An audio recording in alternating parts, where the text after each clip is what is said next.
সংসার করতে গিয়ে বড় কষ্ট পাইছি, কারণ সতীনে দূরে থেকে অনেক কষ্ট দিছে। আমাকে অনেক তাবুজ করছে, প্রক্রিয়ালি করছে আমাকে ছড়ার জন্য।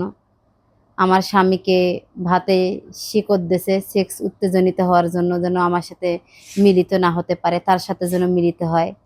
তারপরে গরুর রক্ত দিয়ে পানি পড়া দিয়ে তাকে খাওয়াইছে এবং তার শরীরের ময়লা খাওয়াইছে এবং তার প্রতি সে পাগল হয়েছে। মেয়েটা দেখতে বুড়ি কালো। আমি তো করতে পারিনি, আমি সৎ ভালো বিধায় আজকে আমার কপালে এমন। তবে ফকরেলি করে কি কাউকে আটকে রাখা যায়? যায় না। যদি উপর আল্লাহ একবার নারাজ হয়, সে সুখে থাকতে পারবে না। কি বলেন ভাইয়া? আসলে আপনি তো স্বামীর সংসার করতে গিয়ে তো সতীনের সংসার সাথে সাথে করছেন তো না? সতীন তো হয়েছে আপনার। তো এখন গ্রামের বা বাঙালির মেয়েদেরকে একটা বলেন, সতীনের সংসার করতে কি যে কষ্ট জ্বালা যন্ত্রণা, এটা একটু প্রকাশ্যে বলেন। হ্যাঁ, স্বামীর ভাগ কেউ কাউকে দিতে চায় না। যখন স্বামীর ভাগটা অন্য কেউ নিয়ে নেয়, তখন ভালোবাসাটা ভাগ হয়ে যায়। আগের মতো স্বামী আর ভালোবাসে না, তখন কষ্ট লাগে। আগের মতো সময় দিতে পারে না।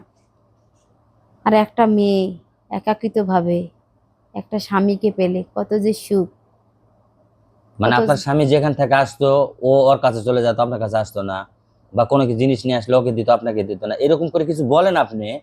হ্যাঁ, যখন আমি আমার বাবার বাড়িতে থাকতাম, তখন সে আমার ছুটিতে গেছিল, সে আমার কাছে থেকে যেই আমার সাথে দেখা করে সে ছটপট করতো বাড়িতে যাওয়ার জন্য, তার ও বউয়ের কাছে যাওয়ার জন্য।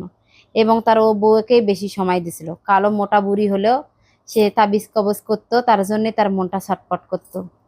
এমন সময় আমি তাকে ঠিক করার জন্য বাসাতেও গেছিলাম। সে আমাকে বাসাতে নিয়ে গিয়ে, আমি একটা পুলিশের বউ হয়ে সে আমাকে গার্মেন্টস করাইছে। ইন্ডাস্ট্রিয়াল শিল্প বউয়ের, পুলিশের বউ হয়েও আমি গার্মেন্টস করছি ভেক্সিমকো আইকেলোয়ানে। এবং আচ্ছা। অনেক জায়গায় গ্রামীণ অনেক গার্মেন্টসে চাকরি করছি শুধু তার জন্য।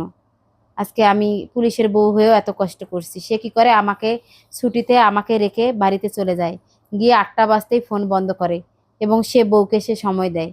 আমি সবকিছু তার ব্যবহারে জানতে পারি। আসলে কি এটা করা ঠিক?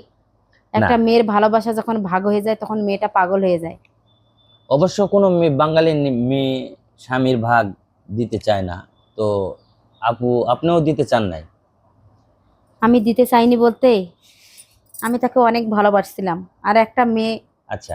যখন নিশ্চুপ হয়, কিছু বলে না, তখন সহ্য করতে করতে মেয়েটা একদম চুপ হয়ে যায়। শুধু তাকিয়ে তাকিয়ে ফ্যাল ফ্যাল করে ভাবে আর চোখের জল ফেলায়। এই ছিল আমার কপালে? এটা কি আমার ভাগ্যে লেখা ছিল? কেন আমার ভাগ্যে এটা ছিল?